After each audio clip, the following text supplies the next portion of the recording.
A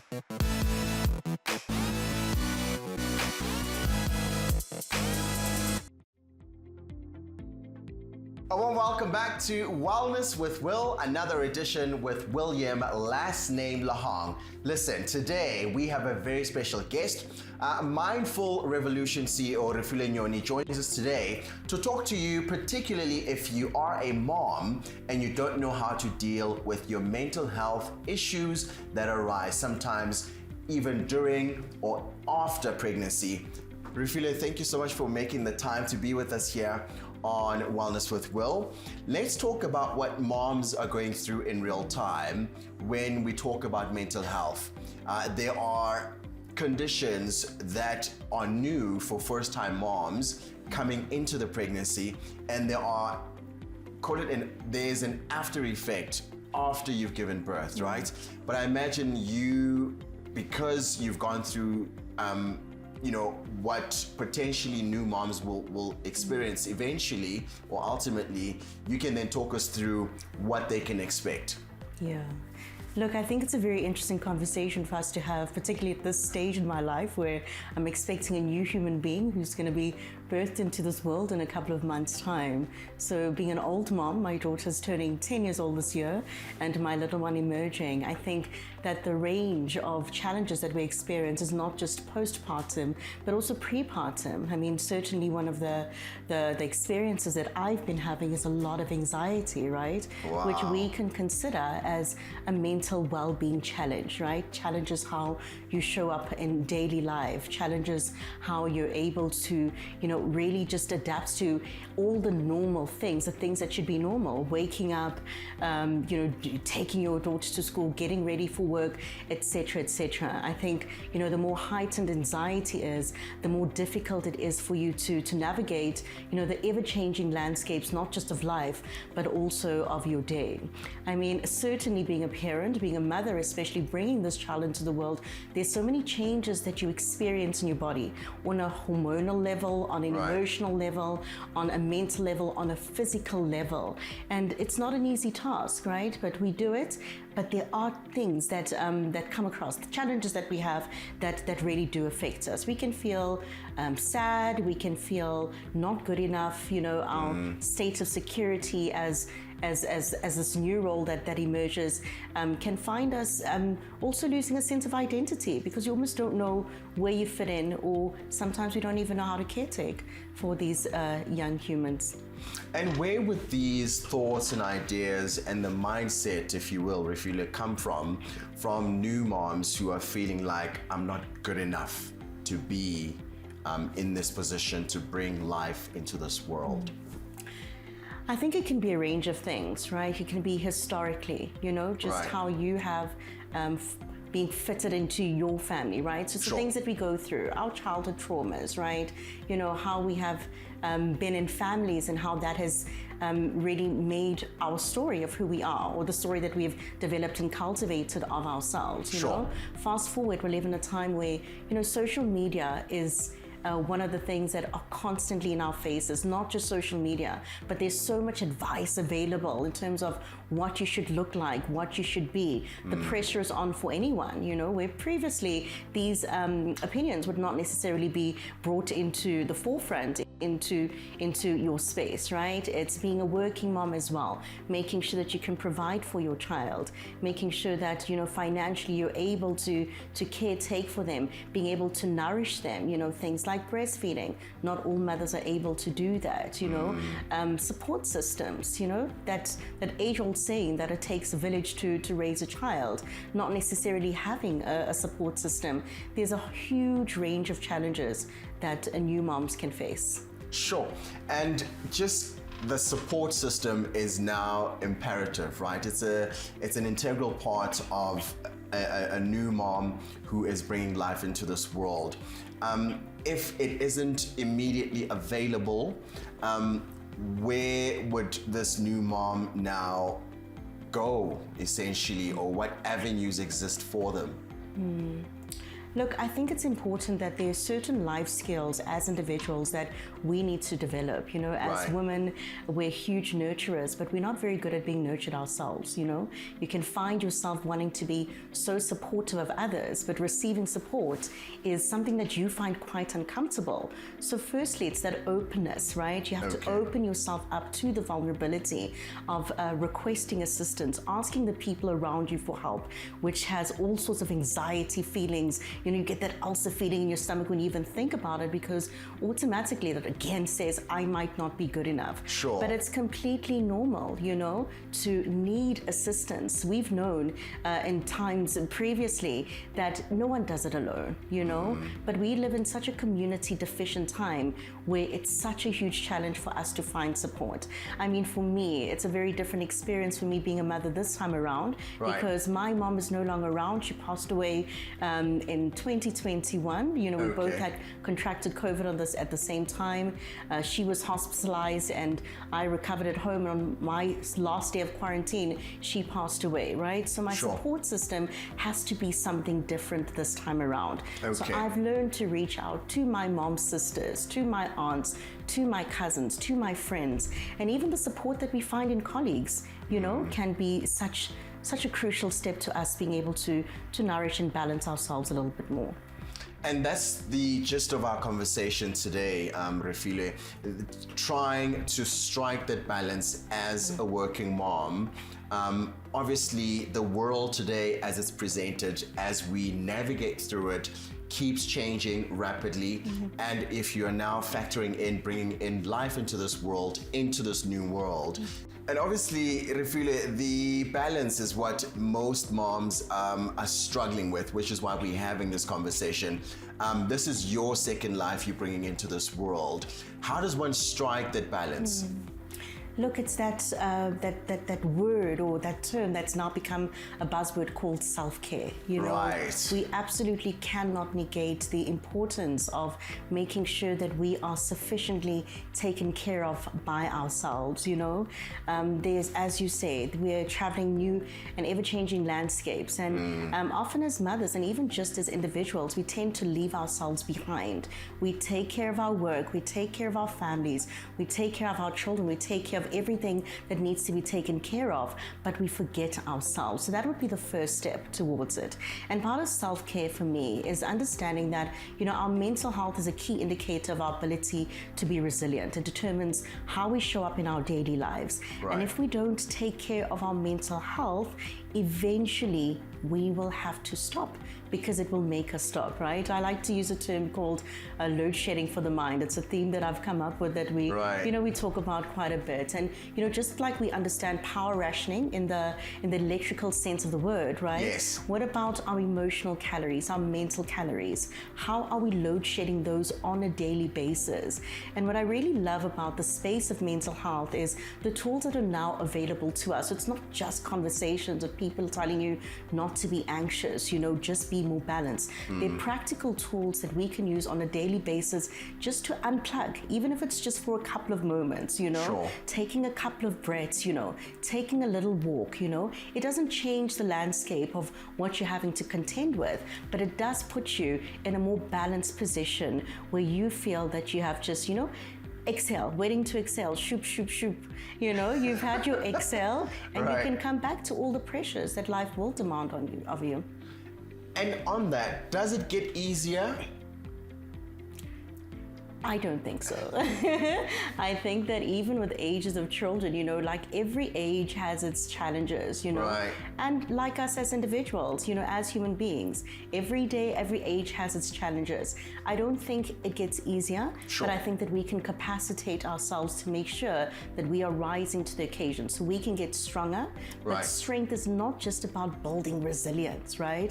Resilience is also about resting before you're tired. So making sure you don't get to the point where you're burnt out, and making sure that you don't get to the point where you're completely like just depleted of everything, making sure that you're creating those intentional pauses, making time to make sure that you unplug from the pressures of life and being more present for the pleasures of life, even if it's just being present with your little human being, no matter how old they are. I love that. And now let's move the conversation along, Refiloe. Obviously, you've got now this mom who's brought a life into this world. They now have to reintegrate back into society, back into the corporate world. And you've spoken also about emotional load shedding. How does that then factor in for the human being who's now having to go back to the corporate world, who's been dealing with a very different world of caring for this young one? But there always comes a time of, okay, I think they call it maternity leave coming to an end, and you now have to go back to work. What sort of mindset and mental capacity would that mother need to go back to face the corporate beast that it is? I think firstly key is to recognize that you're not the same human being, you know, right. Pre-birth, you know, post-birth, you're a completely different person, you know, whilst you may have been like a career go-getter and that was your entire focus, right? Now, there's this person who looks at you like you can fly that you want to be spending all your time with, right? Sure. And that's on a one-case scenario. There's another case scenario that you spoke of earlier. Maybe you have postpartum depression. Right. Maybe you're experiencing those challenges. I think what is so critical is having a conversation, you know, courageous conversations around our mental well-being can really help to direct us in terms of finding assistance and navigating the pathways that are required. I think we live in such a fortunate time where we're able to have these conversations. It's certainly different to, you know, 20 years ago, perhaps when our parents were becoming parents, where, you know, these conversations were not prioritized. Mental well-being was not a conversation that we had. In fact, it would seem like some sort of weakness to even think that, you know, you can't be resilient enough to push through. So I think communication is key. Communication with your support systems. What do you need? And even that, it's not an easy answer. You have to determine it on a step-by-step basis, right? You have to figure it out as you get along, and you have to have the courage to be able to say that, okay, so I wasn't necessarily directed, that's what I needed, this is what I need now. So the adaptability that's required to be able to navigate it is going to take the pressure off, the ease off, because you're not trying to be rigid in determining what the path is. And I think for many of us, right, being the insecure overachievers we think there's one straight path to something, right? Sure. Conversations with your colleagues as well, you know, finding a way for them to be a support system. And I think what we're finding, you know, is that a lot of organizations are a lot different to what they were. As I said previously, you know, there is an understanding of the importance of the role of motherhood, not just motherhood, but even fathers. You know, we have paternity leave as well. And I think, you know, for the landscape to continue to change, it's really centered around those conversations. So being wary of what you need from your support system, ensuring that your colleagues are wary of what you need as well, but also never negating the self-care.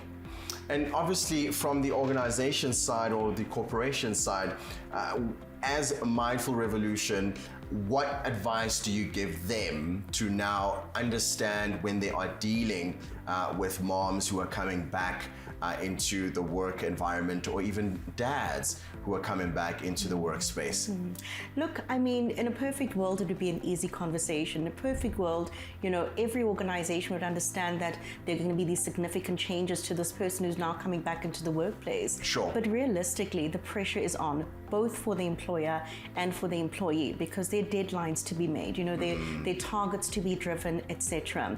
Again, the request is for adaptability and to negotiate a way forward conversationally, understanding what's required so that no one is dropping the ball on anyone else. I think what's important for mothers is for them to be able to have some sort of flexibility in terms of being at work and time, etc. You know, having to fetch your child from wherever you need to fetch them from. I think flexibility is a key aspect of it. I think other conversations that we don't necessarily think relate to this is making sure that they take care of themselves, right? So physically, you know, some sort of movement. So we encourage that with corporate, some sort of movement, you know, not just for mothers, but for all the colleagues that we work with, making sure that you find a way to have your lunch break. What are you eating nutritionally? Because these things are also things that can deplete our mental resources. Absolutely, I love that. And the fact that when we are not looking after ourselves or our physical health, if you will, then it's a trickle-down effect to all other areas of our lives, right? Everything else then starts falling apart, as it were. In wrapping up our conversation, Refiloe, there's obviously these humans that we're looking after, and I guess I can speak from my perspective as a dad as well. These humans start growing, they themselves start developing, their mind starts developing, so we need a mental capacity to understand how to deal with that. I imagine it's a lot more intense for the mom, because you had this human inside you, now it's literally navigating the world, but because it's a developing mind, it's a mind of its own that also has anxiety, that also has mental health issues of sort. How do you then navigate that dynamic? Look, I mean, there's that African proverb that says, be wary when a naked man offers you a shirt. Sure. You know, you can't give what you don't have. And what we definitely know about children is that they learn from example. Right. They watch us, they watch what we do, and they start to emulate that. You know, the question and the answer is different at different phases and stages in our lives, you know. What I've definitely done with my daughter and my nephew is I've taught them how to speak about their emotions, you know. You know, we talk about home language, and I think of it very differently, not just our mother tongue. Right. What is the kind of language that you use in the household? Tone, right? The tone, you know, they know when mom is upset, they know when things are chilled. So, you know, just making sure that you have a unified home language that everyone understands, you know. So yes, we have the odd world war, you know, but for the most part we have meetings, and I've been hosting these meetings since they were 3 years old. You know, we talk about the issues. Okay, so what's give me an happened here? example of a meeting in your household with these little ones. Okay, so an example of a meeting in the household is, let's say someone not doing their chore, okay? So there's no shouting, there's no screaming. We'll sit at a table, we need to have a meeting. What's wrong, mom? Someone hasn't made their bed. Okay. Right.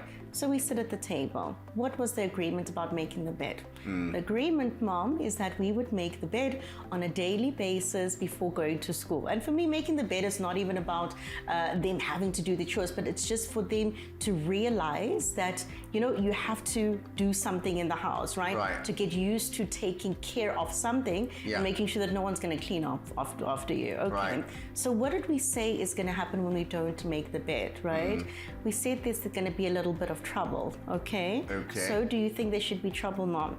Now, yes, mom, there should be trouble because it's fair.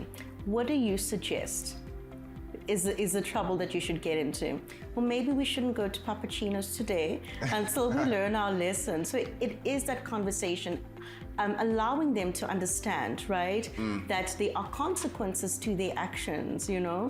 And children don't hear us when we're shouting, you know? But if we can negotiate with them, we also start to build the vocabulary within themselves when they're engaging with their friends, their teachers, because we're not the sole people that interact with them on a daily basis. So the meetings are a great thing, and they would take it and have the meeting with their grandparents as well, which was always like a really, really interesting and funny side, you know? But making sure that we give our children a voice. Right? They can hear their own voice, they can hear our voice, because that becomes, you know, our voice becomes their inner voice. Of course. Very important, Refiloe. How do we get in touch with you? There is a new mom or an expected mom or someone who's considering being a parent watching this conversation today, and you've just literally turned on the light bulb for them. Is there a way that they can reach out to you?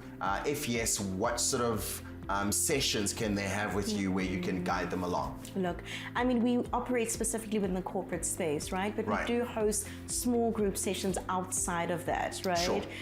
So how they can get a hold of me is my email address is refiloe@mindfulrevolution.io. We are on LinkedIn as Mindful Revolution. We're also on Instagram and Facebook as Mindful Revolution. Awesome. Thank you so much for making the time. And we are obviously going to see you next time on Wellness with Will.